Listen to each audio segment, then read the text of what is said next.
So after you've determined how much fabric you'll need, you'll go and purchase that. The next thing to do is to open the pattern envelope and make sense of the directions and the pattern pieces.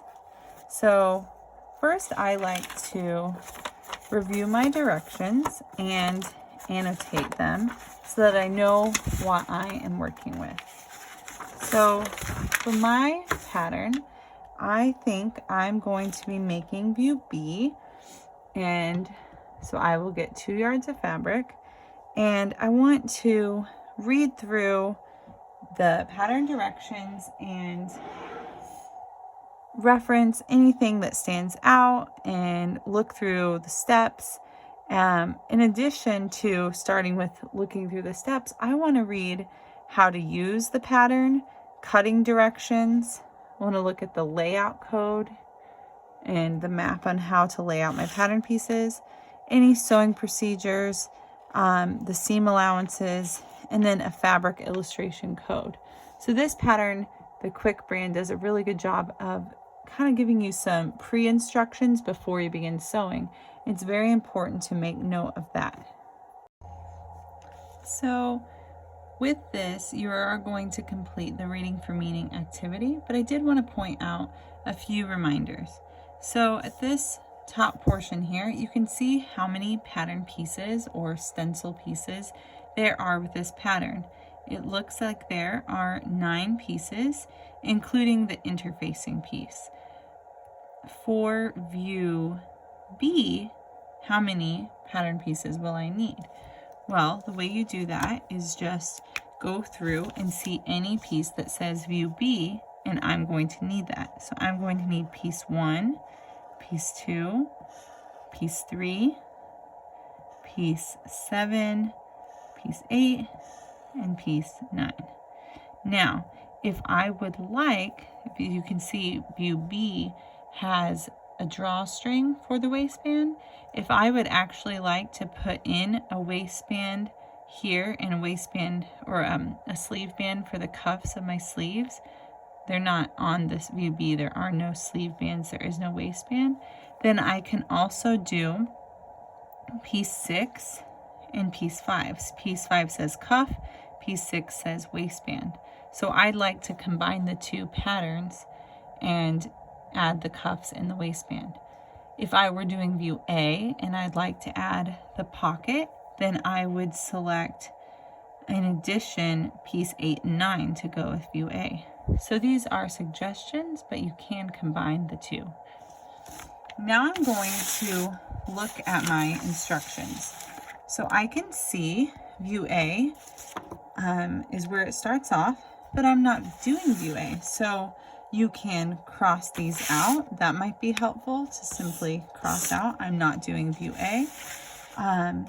Or you could begin by finding view B and highlighting the steps that are needed.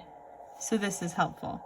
Now, since I'm adding some steps, since I'm kind of combining patterns, I can look through and see that step 6 is all about attaching the waistband, and step 7 is all about attaching the cuffs.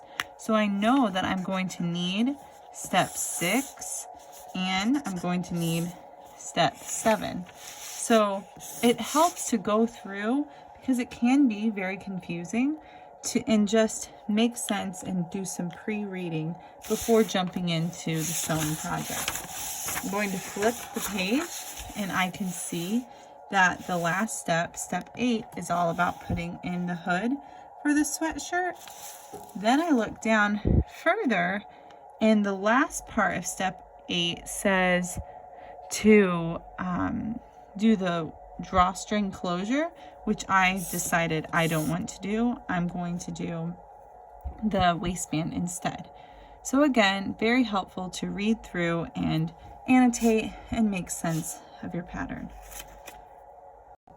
After I have annotated my pattern directions, the next step is to look at, annotate, and cut out my pattern pieces.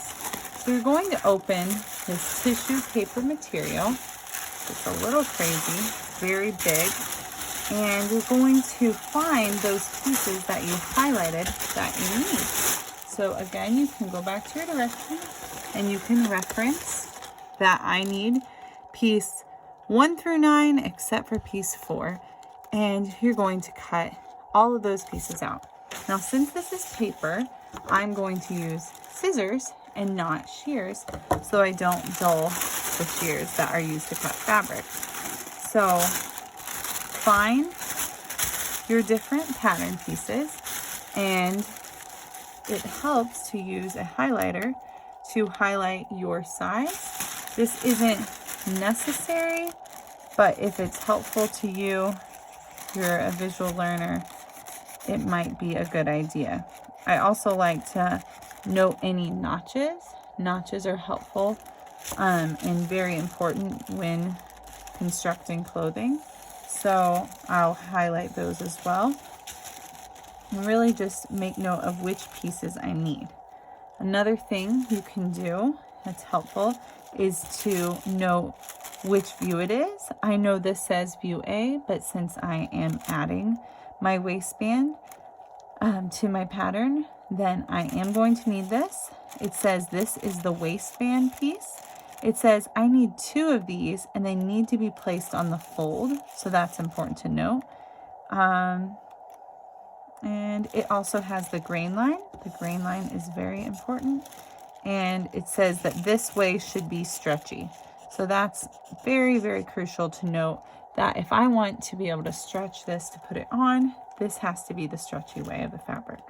So do this, make all these notes for all pattern pieces, and then go ahead and cut them out. Now, when I'm cutting them out, I want to cut exactly on the line. If I cut my stencil out incorrectly, then I'll cut my fabric out incorrectly, and then it will ruin or mess up the entire step and the entire clothing construction process. It will make the sizing wrong. It will make the pattern wonky. When you get to a notch, you cut outward. Again, notches are markers. Oftentimes in sewing, it will tell you to align notches for 2 pattern pieces when you sew. And if you haven't included these outward notches, then you won't know where to line up the fabric. So always make sure to cut them out, and always make sure to cut away from yourself on a flat surface exactly on the line. So here's one piece. A final step that I think is very important that I would like you to do is to initial your pattern pieces. So I'm going to initial, and that way if I find it on the floor or if someone else finds it, we know that it's yours and we'll give it back to you. These pattern pieces are very important, and if you lose them, we might not have another one for you. So we like to keep them very organized. When you are finished cutting out all your pattern pieces, we'll neatly fold them and place them in a Ziploc bag or back in the original pattern envelope so that we don't lose them. And I like to keep the extra pattern pieces just in case. So even though we're not using piece 4 in this pattern, maybe we'll go back and use it, or maybe someone else will be looking for it. So I like to save that too. Any excess tissue paper should be thrown away. And so it's really just important to stay organized with this tissue paper, because these are like our stencils. They're very critical in our designs.